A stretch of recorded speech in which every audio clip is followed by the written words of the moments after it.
Hello, my name is Jeff Pettit, and I am hosting League Play on Radio Vision Network. Spring sports are getting ready to start, so we've got some coaches here from the local high schools. Brian Anderson from Shawnee Baseball, John Brider from Pemberton Softball, and Dave Hauer is from Rancocas Valley Baseball. These guys all know each other very well, so it should be a good conversation. First of all, we're going to ask each of them to kind of sum up what they're looking for, what they think this year is going to be, and anybody important that they had to replace and how they're going to go about that. So we'll start with Brian Anderson from Shawnee, and expectations for this year. I think 2016 is the year we've kind of marked on the calendar for the past 3 years. We haven't had too many seniors in the lineup the past 2 years, and most of these guys that we have this year are seniors. We actually have 12 seniors, and they all are going to contribute in some way. Many of them have been 3-year starters for us. We think our pitching staff is as loaded as we've had in a long time. Still got some question marks hitting. Unfortunately, our leading hitter from last year, Greg Albert, ended up tearing an ACL, so that hurt our team. But we have most of our guys back, so we're really excited by it. You know, we play in a very competitive conference, so we know that pretty much every game will be a battle, but we think we'll be right in the hunt with each of those games. Well, that's the advantage of playing in the conferences you do, because when it comes playoff time, you're kind of already set for that. John Brider from Pemberton Softball, little outlook on what expectations are for you. Well, what I have for this year, expectations are high. 3 years ago when I came into the program, never taught coached softball before. So what happened was I had 5 seniors, and we did pretty well, and then lost them. And this year I have 4 seniors that have been with the program for 4 years. I'm looking forward to them because so far they have been leading the team. It's easy to let the 4 seniors that I have go out there in the field and take charge. I just sit back and I give little opinions here and there when they come back in, but this year's expectations, I'm looking forward to seeing them grow. I got 3 freshmen coming in, so I don't know what they are going to contribute yet, but so far it's been so good with our 3 scrimmages. The freshmen going to be up on varsity? Yes, I have Wow. 3 freshmen on varsity. Wow. Well, hey, listen, best 9 play. Dave Hauer from Rancocas Valley got that program up and going a few years ago and has continued to grow with it. So we're going to kind of get a feedback from what his expectations are and who he's looking to stand out this year. Wait, before I get to that, 3 years now for you with softball? 3 years. I remember having that conversation with 3 you years right before ago. you took the job. I think you had a little bit more hair. Time back flies. then. No, I didn't have much more hair then, but long, long time ago. Actually, when I played my high school ball for Brian, I did have a full head of hair. I just aged faster than he did. RV season, we're really looking forward to 2016. Last season, and all of my players know this, all of my parents know this, you know, we had what many would consider a decent season, but not for us. It was one of the seasons where we had different struggles. We were up and down quite a bit. We did have a winning record. We did win the Huntington Central tournament, which was very, very difficult. We did make the Diamond Classic, but overall, it wasn't the type of season that I was used to or anyone else with the RV program. We just never gelled, and we never did get the consistency that we wanted. But now, you know, this year we have new outlook, new approach. Everyone's recommitted to things. We have all of our pitchers back. I've never had that. We have actually 3 guys right now that are competing for that #1 job, and I don't know which one's going to win that yet. I've never had that, but it's a nice, nice situation to have. We did lose, you know, one of our very best players last year was Tim Zhang. He's at Fairfield University. He was just named their Rookie of the Week, playing up there, hitting in a leadoff spot. So replacing him, we moved in one of our very best players, Ty Dearden. Ty's only a junior, but he's been playing since he was a freshman. He's been a starter varsity since his freshman year. Right now there are 10 D1 colleges looking at him.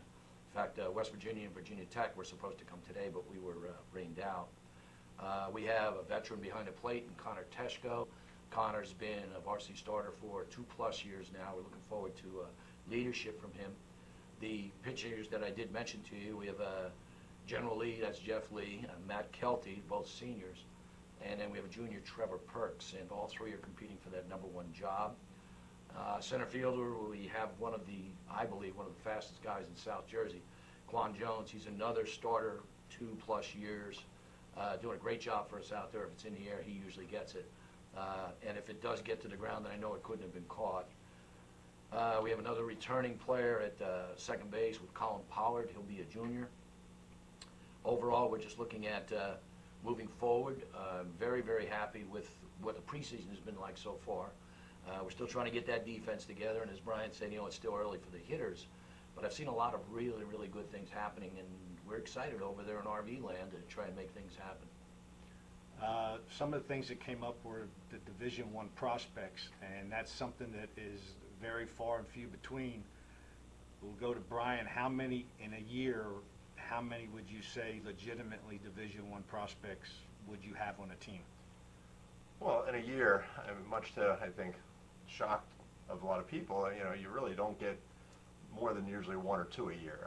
This year, I think, if I look through my senior through freshman class, I think we're probably going to have about 8 kids that have the ability to play at a Division II, Division I level someday. Are they all going to be in our lineup this year? No, some are still going to be in the younger levels, but we have a kid, Jake Miller, who's already committed to SUNY Binghamton. We have a guy named Zach Amasano, senior. Both these guys 3-year starters on the mound for us. He's committed to Shippensburg. I have a sophomore catcher this year, Colin Whiterow, is already getting calls for Penn State to be behind the plate. I had a transfer this year from Holy Cross, Sean Hine, who has orally committed to Maryland. I have another big sophomore, Dylan DeVinny, who's getting looks at schools like Maryland. And so, this year is an exception. This year is definitely, we feel really good about, many of our kids having the chance to play at a higher level. But I think the typical year, you're happy if you have one or two. So It's far and few between. The other thing having to do with programs is always a feeder system. John at Pemberton, how does it work for you? Do you have much coming up through a feeder system? Well, the reason why I have these 4 seniors is that they came up through the feeder system. Their parents started back when they were 8, 9 years old, and the rec program came up, and then these 3 seniors have gone on to play club ball, travel softball, and when I came into it 3 years ago, it's a whole different animal, softball than other than baseball. I mean, you play the same season, but softball, it's all year round. There's all these showcase tournaments that a few of my girls have been in. So the feeder program really has helped Pemberton out for the past, I would say, 5, 6 years. Dave, the importance of playing ball when the season's over, maintaining skill levels, is that something that you promote and try to get everybody to do as best they can? In a way, yes, and in a way, no. I'm old school, and the hairline tells you my age right there a little bit. I do still like to see our kids play a variety of sports if they can. I think it helps to prevent overuse injuries. I think it helps them mentally, and I do think the crossover effects, for example, from a football to a baseball to football, I think it helps both sports. But in this day and age, there are a lot of kids that are specializing, and I strongly suggest they do something.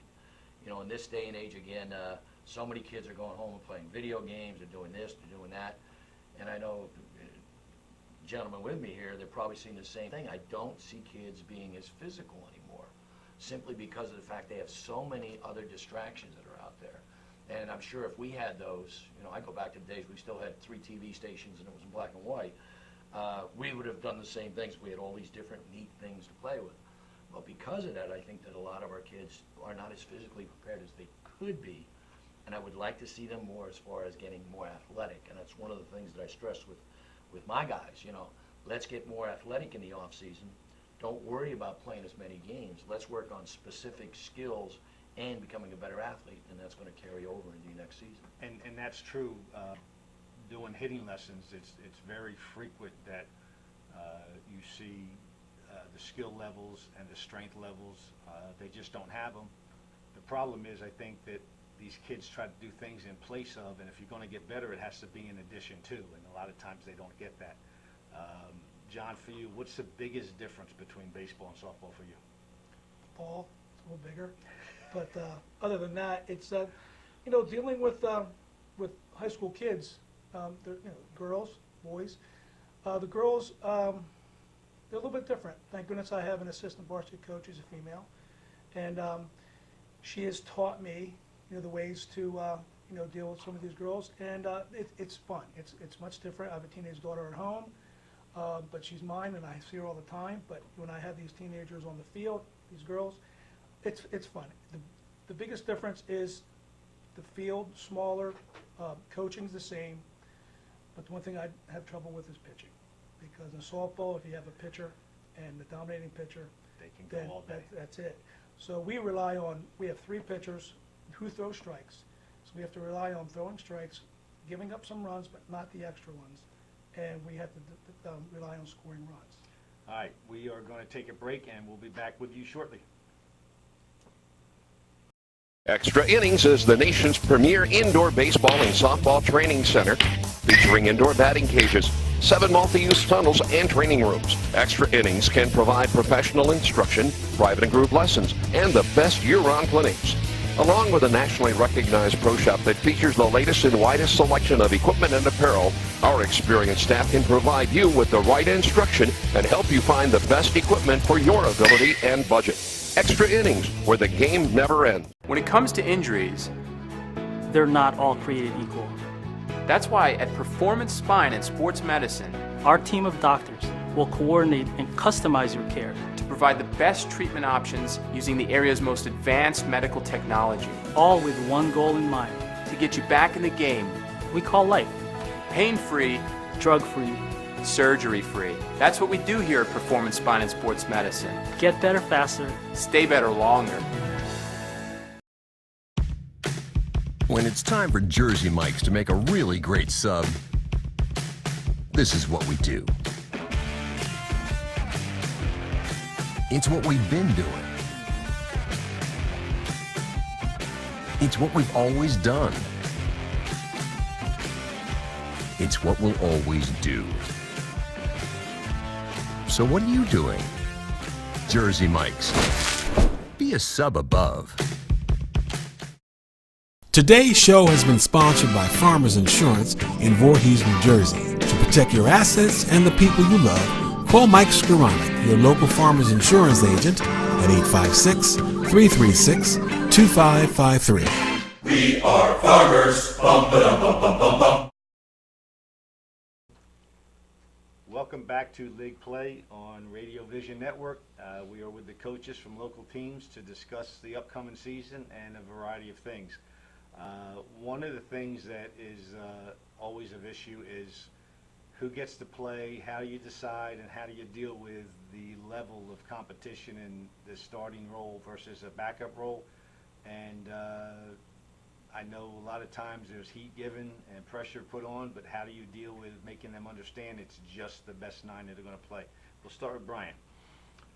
Trust me, I've been doing this for a lot of years, and I wish I knew, there was something like a track coach has where I could sit there and say definitively this guy's the one who deserves to be there. But, I think after doing a number of years, you feel confident that you recognize certain things. You look at guys' swings. You look at, not only just the physical parts of it, but the mental part of it, guys on the base path, how many dimensions they can give you. But, yeah, it's definitely something that, is arbitrary at times, and I think as a parent, they don't understand what goes on for the 3.5 hours of practice that go on 6 days a week in that preseason and the evaluations that go on. But, we certainly try to give all our guys that we think are in the hunt as many opportunities as possible, and the guys who take advantage of it are the guys who obviously are the guys you end up going with. But I think more than any other sport, and I've coached a lot of sports in high school, the starting lineup you have on day one usually isn't that starting lineup you have at the end of the season. And so you kind of hope you catch guys when they're hitting the ball well, and if you got to give a guy a day off, at least you have a luxury of maybe putting him right to the field right next to you in a JV game, get some confidence, and bring him back up when he starts feeling good about himself. But it's definitely something where I feel after years, I have a pretty good feel on it, but it's not something that's always written in stone, always as easy to identify as you'd like. It probably is. It's like you said, it's not like track or wrestling where they have the wrestle-offs, and it's a definite, the emotion of baseball, not every day is going to be the kid's best day. From a softball standpoint, dealing with the difference as far as the slap hitting and the small ball, what's generally the rule as far as when you do what? Or is it consistently the whole game? Do you have one person that's just a slap hitter? Oh, no, every game has its own personality, every game is different. You know, you can go in the first inning and you know, score 4 or 5 runs, and then you're just gonna try to manufacture runs, you know, the first third of the game. And then you could also be down 4 or 5 runs, so you just need to figure out, okay, I need this runner on base, this runner's fast, she's a good bunter, this person, you know, can't bunt very well, is not fast, so rely on them hitting. But other than that, just being able to, you know, work that slap, work the bunts, it's always different. Every game is different. For example, I know there are some softball teams that their first batter, she'll get up to bat left-handed, and she can't get the slap, she can't get the bunt, she'll turn around right-handed and then try to get a base hit that way. Are they allowed to turn around in the same at bat? Mm-hmm. Yes. Wow, that creates some problems, I guess. Going to Dave, the one thing I want to bring up is anytime you develop a very strong program, you always have kids that have opportunities to do some great things. He has a catcher, I think, at Maryland. Yes. Just going to ask Dave a little bit about him, and Dave was a catcher, so I'm sure there was some say into him as far as his growth, but you know, it's neat to have that one guy that has the look from the pros, and I'm going to ask Dave basically just a little bit about how he's doing and what his projection is.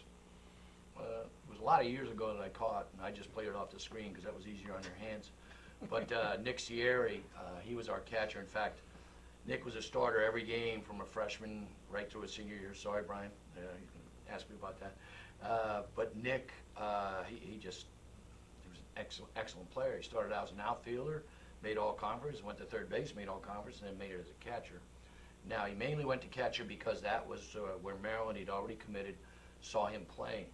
He and I used to argue about it because Nick's got to be about 6'3" now, maybe 6'4", and I just thought he'd be a little bit too big for that. But he'd always mention Buster Posey, so that would make me shut up about it because Buster Posey's also tall.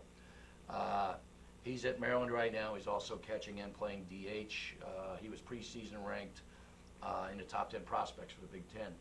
Out of high school, he was drafted by the San Francisco Giants, but decided to go on to college. I think it was a wise choice for him. He was also the South Jersey Scholar Athlete. And, you know, we keep in touch. In fact, I'm making plans to get down to see him play, you know, sometime in April. It'll be a Sunday because we all know how busy we get with our regular seasons. But Nick was a very, very special player. And we still talk about him 3 years later, not just the coaches, but also the other guys that were around and were young players at that time, because you don't see that kind of talent come by that often. He was just very, very special. One of the things as far as the high schools go, it's programs that win, not just teams. So I'm going to ask each of the coaches, how much effect and how much say and how much input do they have on the freshman levels and the JV levels as far as what they do in relationship to what the varsity does? We'll start with Brian as far as the whole program. Well, I'm very lucky to have assistant coaches that I, you know, respect quite a bit and certainly value their opinions and help me make some of those decisions we talked about earlier.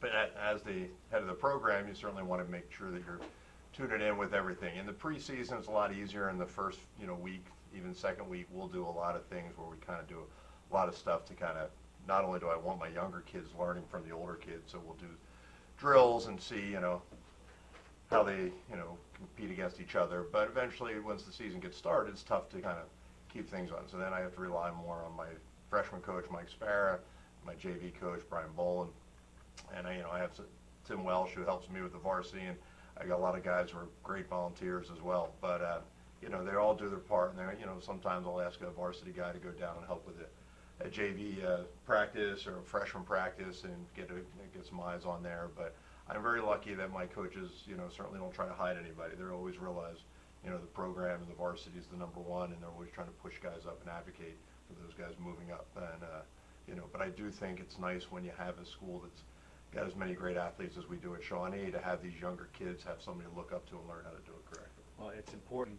and you look at a lot of these schools that don't even have freshman teams anymore. I know Holy Cross this year doesn't have a freshman team, and that makes it a little bit difficult because now you're asking freshmen to jump right into the middle of it. John, at Pemberton, how much of a wide scope do you have as far as handling the entire program? Well, I agree with Brian, but what you just said, when I came in 3 years ago, we didn't have a freshman program. one of my goals was to build the freshman program because, you know, more kids out, more kids staying after school, you know, doing something positive.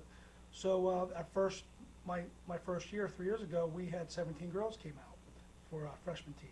And then it just grew from there. So we have a freshman program also, along with our JV. As with Brian, my freshman coach, Jim Nolan, and my JV coach, Kim Glassman, who is also my pitching coach, whenever I get a chance, I tell Kim to go inside with my varsity pitchers and also with the freshman and JV pitchers to work with them in the gym. And then we'll take care of her JV players when they're outside. But what kind of say I have with the freshman program? It's just picking the girls, and I trust my assistant coaches. And the first few days of practice, especially indoors, even outdoors, we work together. The girls have to know, the younger girls have to know how you know, agilities work, all the drills. So my older kids, my 4 seniors have taken charge, and they've shown the younger girls what to do. So as the season progresses, I have full confidence in my assistant coaches to take care of whatever problems may occur, because they always tell me if there's a problem here or there or whatever. Somebody might not be making practice, but that's what we talk behind the scenes. But out there in the field, I have all confidence in the world of my assistant coaches. Dave from Rancocas Valley, I've known for a long, long time, and he is definitely one who definitely believes in the program, not just the team. So I'm going to ask him not only what input he has, but does he separate things, or they try to do everything together the best you can? Well, you know, it's interesting to hear Brian and John, because I do a combination of the things that they do. Similar to Brian's situation, we have 3 teams on 2 fields. So you have to kind of invent things the way you're going to do things. But right from day one, even before day one, when we get together as a staff, I want my upper class varsity guys to understand if the freshman coach tells them something, we're listening. And if his assistant is saying something, we're listening. And I have Don Arter and Jesse Rosati at the freshman level. I have Gary Gempetti at JV, and then Brian Bozart's my assistant. But we'll work with all levels as long as we can. Of course, once we get into our season, same thing as the other guys, you know, you're going to be focused on that group that you have. But I know whenever we can, especially now in the preseason, I'll give you an example for tomorrow's practice. Just type that up before I came over. When we do our everydays, and these are things that we do for anywhere from 5 to 8 minutes every single day, they all do them together. Because I want the freshmen to see what the JVs are doing, to see what the varsity are doing, so that we are, instead of reteaching every single year, trying to put polish on things. And I mean, you know, I know the guys will laugh at this too. When you see some of the freshmen doing some of these drills, it doesn't look anything like what the older guys are doing, but the whole idea is to do that. I know with our hitting, there are many, many times, and other things that we do too, I'll have the upperclassmen demonstrate and explain. Because my feeling is, if you can explain it to someone and teach it to someone, you can use it 100 times better. And it's worked well for us at RV. You know, we don't haze our freshmen. I mean, okay, sometimes we've got to carry some equipment, things like that. But other than that, that's our future. And I want our varsity right now to realize our future is right there. So we don't look down upon them and treat them poorly. They're one of us now. They do know how to vacuum Dave's house, clean his car. and things Wash like the that. tomorrow too. Yeah. Wash the car, vacuum his house, and then you're guaranteed a starting Yeah, spot. that's not called hazing, Carl. We are going to go to break, and we will be back shortly. Extra Innings is the nation's premier indoor baseball and softball training center, featuring indoor batting cages, 7 multi-use tunnels, and training rooms. Extra Innings can provide professional instruction, private and group lessons, and the best year-round clinics. Along with a nationally recognized pro shop that features the latest and widest selection of equipment and apparel, our experienced staff can provide you with the right instruction and help you find the best equipment for your ability and budget. Extra Innings, where the game never ends. When it's time for Jersey Mike's to give a sub some sizzle, this is the way. The way it's always been. The way it always should be. The way it always will be. Because that's just the way it's supposed to be. Jersey Mike's. Be a sub above. Today's show has been sponsored by More Than Gifts. Come see our new location in Marlton, New Jersey. Not just gifts, but more. to League Play on Radio Vision Network. We're going to continue with the three coaches we have here and discuss some further subjects. First of all, are you guys in the same division? No. All right. They're all in different divisions, so we're going to ask each of them at this point in time, other than their own team, which obviously they have to consider strong, who might be, on paper at least, who they think they have to beat to go where they have to go. Brian? Well, we're in the Olympic American, which, you know, I think a lot of people in South Jersey realize that, you know, being in that league is certainly a lot of big dogs of the South Jersey baseball area. And, you know, Eastern has been on top of the list for the last few years. Washington Township's always very competitive. And then, you know, a lot of our district schools, you know, Cherokee and Lenape. Now, Seneca is not in our division, but, you know, those four stand out, but the two Cherry Hill schools are competitive as well. And so, you know, you better have pitching when you play in those division. But right now, based on the past few years, Eastern has had our number. We played them back. I had mentioned a guy named Jake Miller. He's a senior for us. He pitched in the South Jersey final when he was a freshman against Eastern, and you know, he didn't get very far into that game. They were loaded with a lot of seniors, and here I was actually putting a freshman on the mound. But you know, it'd be nice. Hopefully, I think he's looking to get you know, finally have the tables turn and be the senior this time. So we feel pretty good with that. A lot of experience coming Yeah. in. John, your input as far as the strength of your league. Well, we have Bordentown. Bordentown's been strong for the past 3 years since I've been there. They've had 3 pitchers, but when I was there 3 years ago, they were only sophomores. Now they're seniors, so they could pick out of a hat which ones to pitch. I forget their names right now, but all I know is that when they're on the mound, they throw pretty hard. But Bordentown is the one that we had to look for. I think they've been on top of the league for the past 2 years. Cinnaminson's good. Delran has always been good. We're in the Patriot. But I have a girl named Gabby Early. She was hurt last year for 10 games, and that really hurt us last year. She's our catcher. She ended up coming back, started getting hot, and then the season ended. But then she was the MVP of the Carpenter Cup last year. So if we had her last year, people already know about Gabby Early. Like you asked me a question about other teams. Other teams are looking, when we play them, they look at Gabby Early. Like I look for like Brooke Fagil, she's at Cinnaminson, and there's a Schroeder at Bordentown. There are some of these names out there that, okay, these are the ones you have to look for when you play them. Are they mostly pitchers? There's a couple pitchers, and one's a center fielder who can hit. She's a very good hitter. When I had the opportunity to coach the Carpenter Cup 2 years ago, I really saw how good she really was when she was on the team. But I had to bring up my girl Gabby Early because she's one to watch this year. Dave, other than Rancocas Valley, supposed to sit on top, who do you have to go? Who do you have to go get to make it happen? I think it's going to be a very interesting year compared to last year. You know, NBC, they won the sectional. They went to the state final before they were knocked off. They had 4 D1 guys, and you've got 4 on one team. You're going to win a lot of games. So everyone going in, we knew what they had. We knew it was going to be difficult. This year, I think it's wide open all the way. If I had to pick a #1 contender, somebody that I think is going to be tough to knock off is going to be Moorestown. Bill Donahue does a great job with them over there. We've seen them a second game of the year. We've had some great games over the years between the two of us, and I don't see it being any different than that this year. NBC, even though we did lose those guys, you don't lose that kind of chemistry. They're used to winning, and they'll be prepared, ready to go. Burlington Township always puts a scrappy team on the field, and then Pensauken has improved. 2 of my former assistants are the coaches running the program now, and they're very excited because they think that they can make some noise, and they're scrappy. There's no doubt about it. So it's wide open. Let's see what happens, and we're just trying to get ready to put our best foot forward. One of the, of course, the advantages of playing in a college system is that you have different coaches that can handle every different aspect of the game.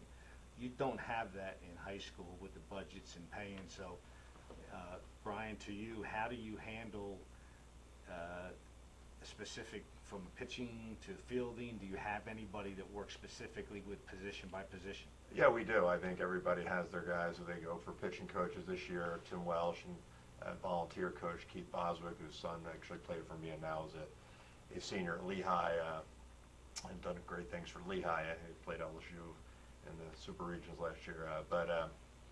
Bottom line is you ask these guys and you ask them to do the homework and prepare, and some of them, you find what they're most comfortable with, but some of these guys, they have to do their homework and have to do their, go to the clinics and figure out ways to get it across. But, I've been lucky because for a lot of years I had the same staff, but then we kind of had a turnover about 5 years ago, and I had a lot of new guys, and, I feel like they're all probably at that spot now where they're comfortable being on their own, teaching individual positions, and maybe they weren't, I had the actual player of that position, but, you have your infield coach. I got a guy, Kevin Looney, who's a volunteer, helps with me with that. But yeah, we ask them to all break it up, and so, you hope that they continue to learn. The biggest part about it is the teaching part of it. It's the better teacher you are, all of a sudden the better coach you are. John, on your standpoint, we're talking about back for a whole program. What is your view as far as, do you look, if necessary, to bring up a freshman or a sophomore who's not on the varsity? Will that something that you look at throughout the entire season? You always do. As a coach, who knows what the season brings. I mean, there's injuries. We're fortunate enough now to have, last year we only carried 11. We brought a couple of them up when somebody got hurt. But now we have 13, which is a lot for Pemberton's program on the varsity. Right now we have the 13 best ones on varsity, and there are some on the JV, and there's one on the freshman that could have a possibility, like what Brian said, from day one, your lineup's going to be different than, day 40, so who knows what happens, but we want to stay healthy. If you stay healthy, then what we have right now is probably the 13 that we're going to have, but anything is possible. Dave, I know one of the things that come into play is cutting players. If players have been in your program freshman, sophomore, junior year, now they're going into the senior year, but they're not varsity ready. Is it a JV situation, or because they're a senior, it's really not the right thing to do to keep them in the program if they're not going to play varsity? How do you determine and make that decision? That, to me, is probably one of the toughest things and most uncomfortable things we have to do as coaches, because when you're trying to decide on cuts, especially upperclassmen, it's one part of the job that I don't love. I say that to my parent group all the time. Love everything about coaching except cuts. What we do at RV, especially when I get to seniors, this year I've got 9 seniors. Well, they're not all going to start, maybe 3, maybe 4, but if they are accepting of their roles, and I think it's very important that I sit down with them individually and I explain their role and say, all right, now, I'll understand if you're not comfortable with that. But as Brian had said earlier, and I've been doing this a long time, I have never had the same starting lineup from game 1 to the final game of the year. And I've had kids that have just said, well, I'm going to go and work because I want a car and this and that, and we shake hands and we part company.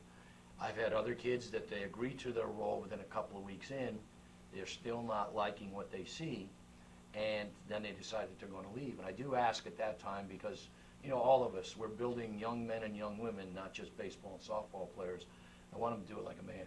Come and see me, talk to me, I'll shake your hand, I'll take your uniform, and I'll wish you the very best, and I really mean that. But it's not a pleasant part of the job. It's the only part, like I said, that I don't love doing, and sometimes the reality is that, you'll part company. That's tough, especially when a kid's been in the program. But then again, you don't want all that discontent on the bench, because that can make a real tough year. Going back to a little bit of the feeder programs, bring up a subject that everybody has to deal with, is the kid that played Little League, the kid that played Babe Ruth, and he always led the team, and now all of a sudden he's at the high school level, and everybody's that good. How do you deal with the parent part of it as far as why isn't my kid playing?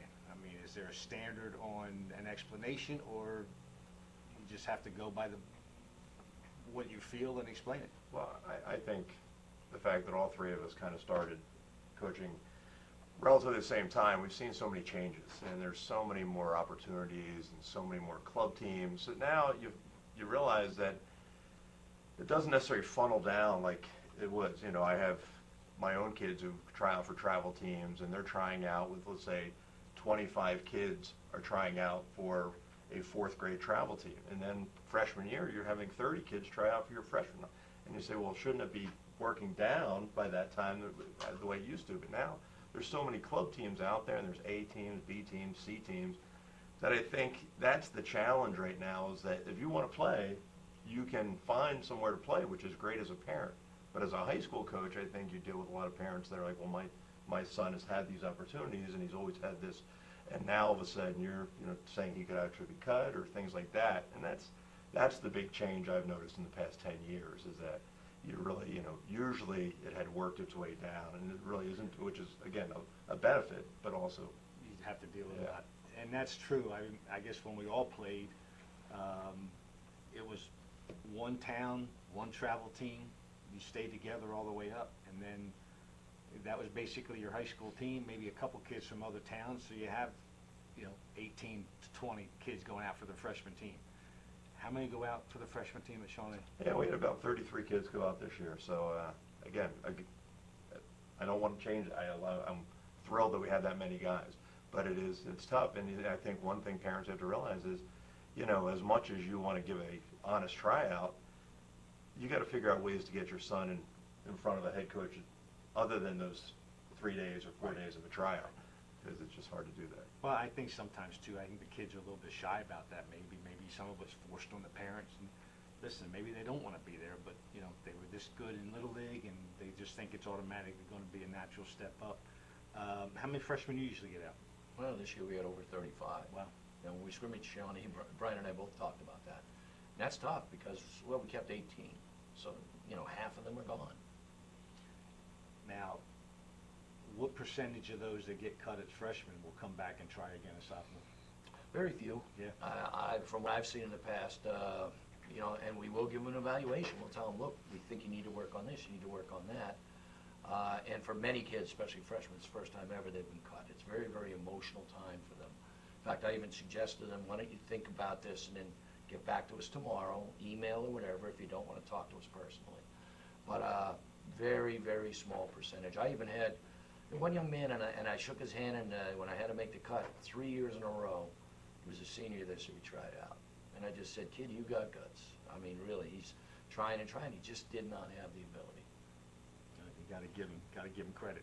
We're going to wrap things up here, and thank you for being with us. And we will do this again with the coaches from other schools, and these guys will be back. Thank you.